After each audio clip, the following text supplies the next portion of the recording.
Hi, my name is Kelvin Newman and welcome to the Brighton SEO podcast, where we share talks from one of the world's most popular search and marketing conferences. The event started out as a few people meeting in an upstairs room of a pub and is now attended by over 3,000 people from all over the world.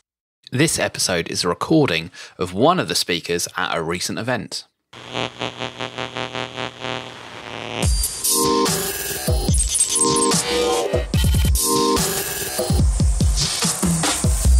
So next up, we have Emily, who's going to be talking about technical SEO within e-commerce.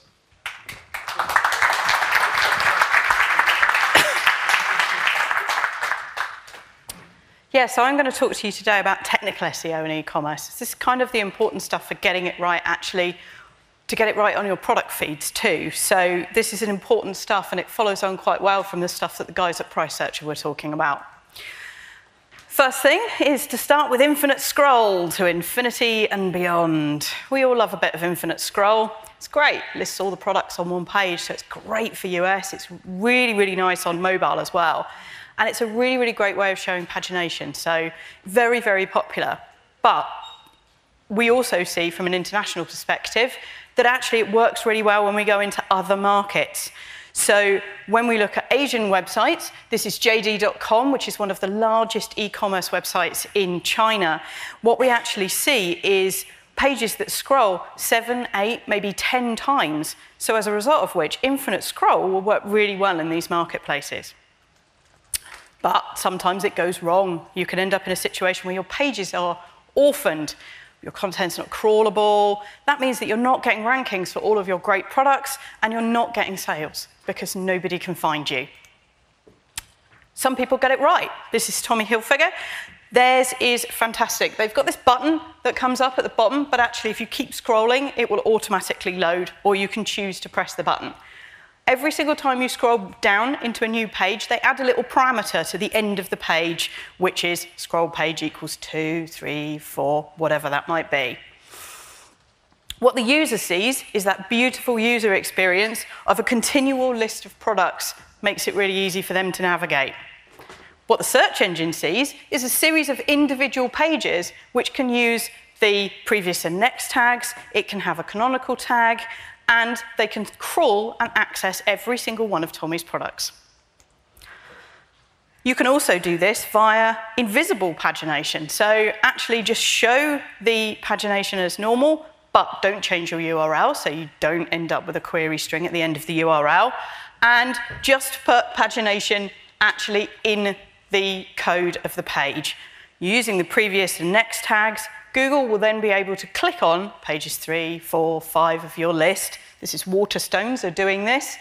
And again, Google will be able to access all of their products. It's brilliant. Again, the user sees a continual list of unbroken pages and doesn't have to keep scrolling page 1, page 2, page 3. And the search engines see individual pages that enable it to index everything. So you can do infinite scroll and get it right. You just need to make a decision about how you're going to do that. Faceted navigation, just moving on to another thing that's very, very popular for usability. This is really great for enabling people to filter down. What color product do they want? What size do they want? What brand do they want? Any different variable that might be available. And it works really well with infinite scroll because, in effect, what you can take is a really long list of products and turn it into something more consumable. But what happens to our URLs when we use this? Let's just add a price denominator and a style denominator. Oh dear, this URL is getting quite long, isn't it? We've got a size in there, we've got a color, and so on and so on and so on, and we end up with a URL that looks like this, which isn't really pretty. It's not great for our SEO either, because potentially what we're doing is competing with ourselves on the product listings that we've got on our website. In effect, what we're doing is creating one of these very famous Pi data metrics charts, which shows us that all of our pages are competing against each other for rankings. This means that our visibility is decreased. Again, not brilliant. So what do we do to resolve this? We use our technical SEO skills together to create something that works really well. We use a robots.txt file, canonical tags, parameter handling in things like Google Search Console to actually make it so that when someone searches for things, only one page is indexed in Google, not any of those really long, horrible URLs that we were just looking at. This works really well. This is ASOS. What you actually can't see from this is the URL that I've pasted in has got about 6 or 7 different parameters on the end of it, so it's a really ugly URL. But actually, there's only one result indexed on the ASOS website because they've got all of their technical SEO sorted and they're not competing against themselves for product pages which are basically duplicate. This is one of my favorite things. This is a little bit of a pet peeve. Category pages have no content on them. So SEOs will tell you that category pages are thin content. That's me. That's me hearing that for the 703rd time and going, no, why? Why are you doing this? Search engines are cleverer than we give them credit for. They get it. They know that it's an e-commerce website. You don't need to write 350 words introducing what the concept of a pair of jeans is. People know what a pair of jeans are. You don't need to do this. Writing SEO content doesn't work. We write content for users. Users don't need to know that. We've got bigger fish to fry than, ooh, I haven't got any content on my e-commerce website. Doesn't matter. What we do need to do is make sure that we're using our keywords properly, that all of our products are accessible via category pages on the menu, and that our usability is sorted so people can actually access what we've done. So let's talk about those keywords. I'm going to go back to basics a little bit, but this is important and something we've seen a lot with e-commerce providers. And in fact, the guys from Price Searcher talked about this a little bit. How much keyword usage do you have in your product titles? Marketing will come to you and go, well, we're launching a new pair of jeans next week, and they're called Dave. So we're just going to call them Dave on our page. That's great. Except your SEO knowledge will tell you nobody knows that Dave is a pair of jeans. Dave is a name. It's not a pair of jeans. People are searching for jeans or skinny jeans or black jeans or smart jeans, whatever it might be. They're not searching for Dave, or if they aren't looking for your jeans. They really aren't. Seriously, they're looking for Dave. He's their mate. They went to school together. Whatever.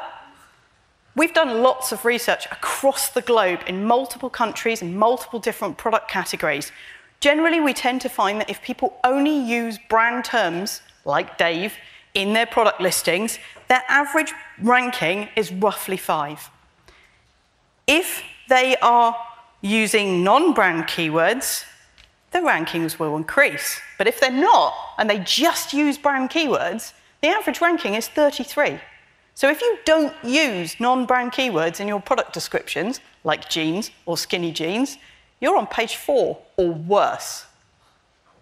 Why would you do that? Our research shows that in the worst case scenario, 76% of your competitors are using product descriptors in their product names.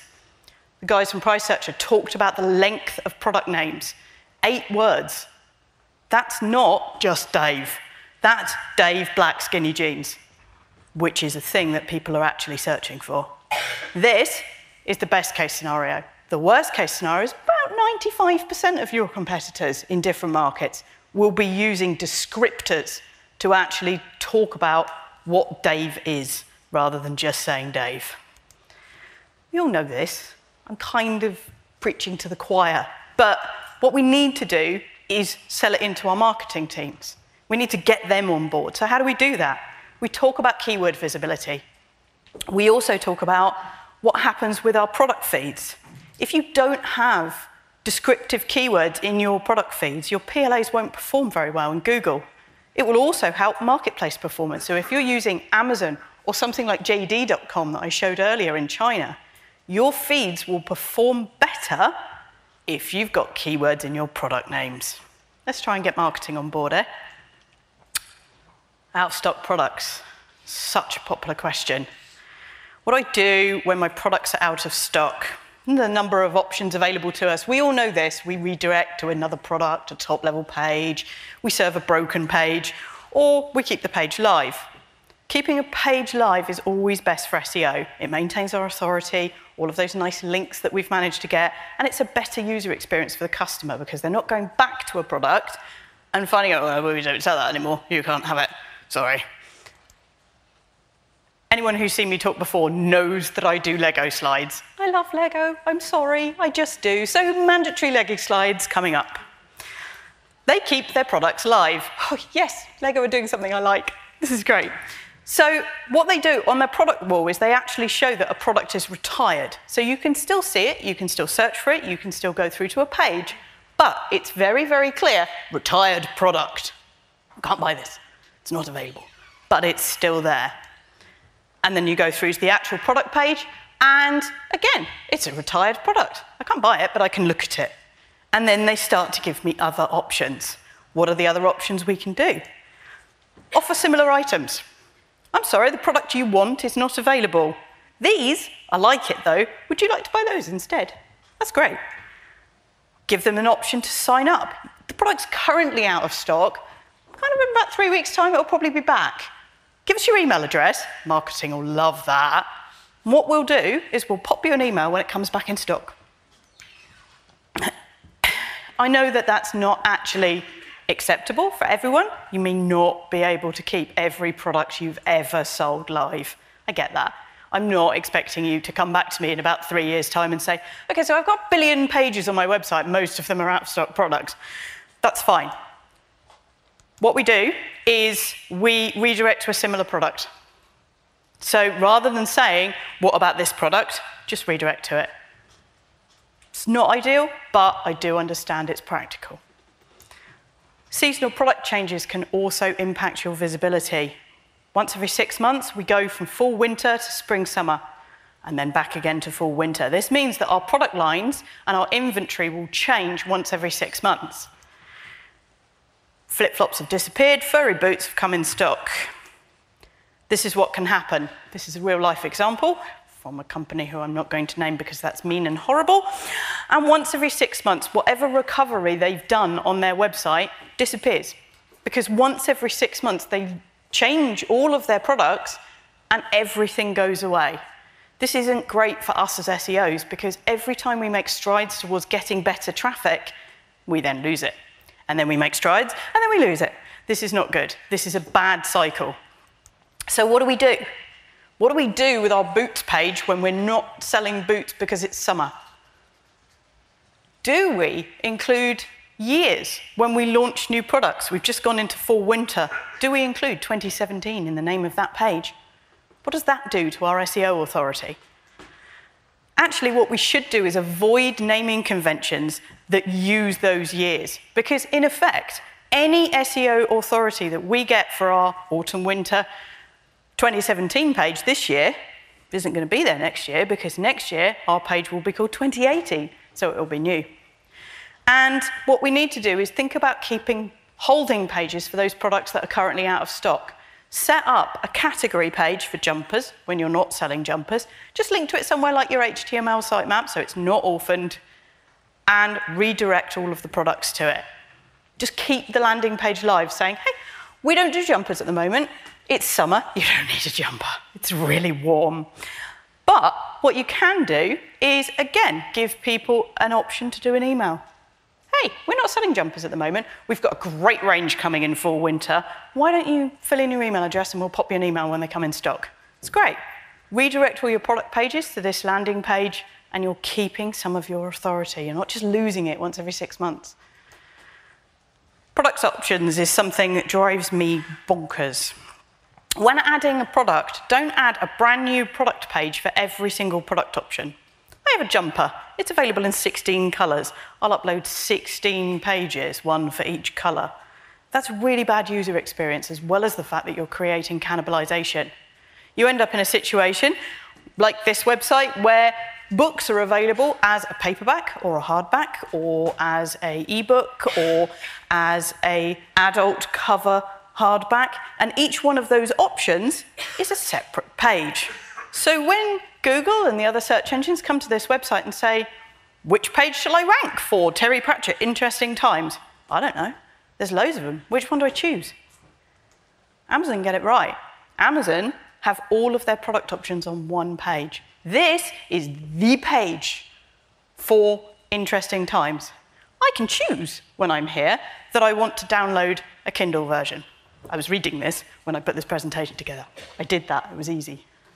didn't find myself on the wrong page. So, the most common question I get asked, how the hell do I even hreflang tag that? Seriously, what? How does this work? It can be hard, it can seem hard, it can seem really difficult, but actually it needn't be. You just need to understand some of the basics, and I can help with that.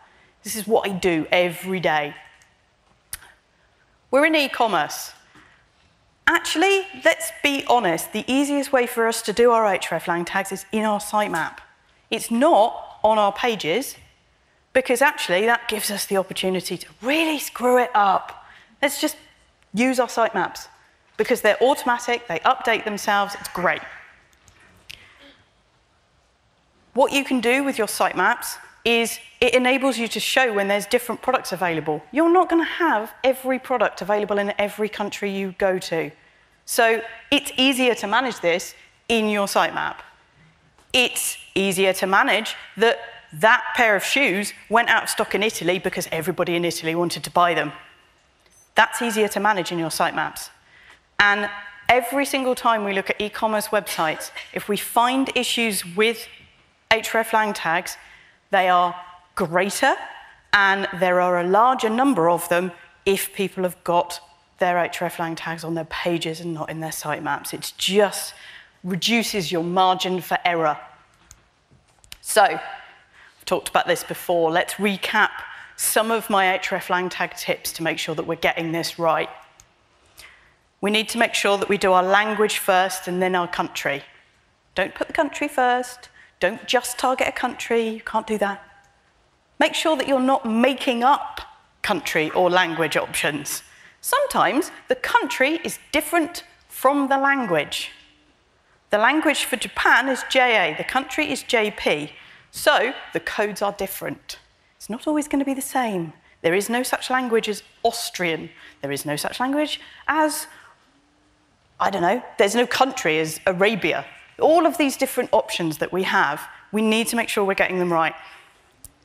And please, don't set up an EU website in English and then put 16 different hreflang tags for that English website targeting English speakers in Germany, and English speakers in Austria, and English speakers in French, and English, etc., etc. First of all, those people probably want to transact with you in their local language.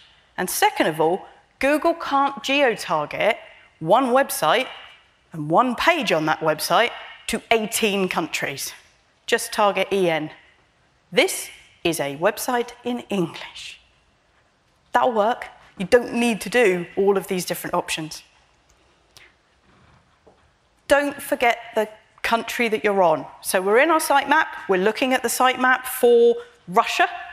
This sitemap should include the Russian hreflang tags. Don't ignore them. Don't leave them out.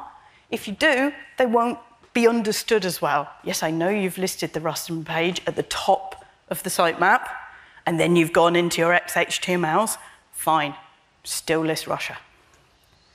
And make sure that your sitemaps are telling the same story. Don't link from the shoes landing page to a specific product shoe. You'll get loads of no return errors in Google Search Console, and your hreflang tags won't work. And don't use URLs that redirect or are broken or go through to the English version of the URL that 301 redirects. This is terrible. Don't do this. They'll get ignored. hreflang tags don't need to be hard, but they do need to be correct. So we just need to make sure that we're doing that. Well, I've just done a talk at Brighton SEO and not done a massive rant about IP serving. I do that every single time. Not today. But I am recruiting a graduate for my SEO team. So if anybody's interested or knows someone who's a new graduate that might be interested in a job, contact me on Twitter. Name's down the bottom. Thanks very much. This was originally recorded at a Brighton SEO conference. If you want to listen to more episodes or find out about the conference itself, you can do at brightonseo.com.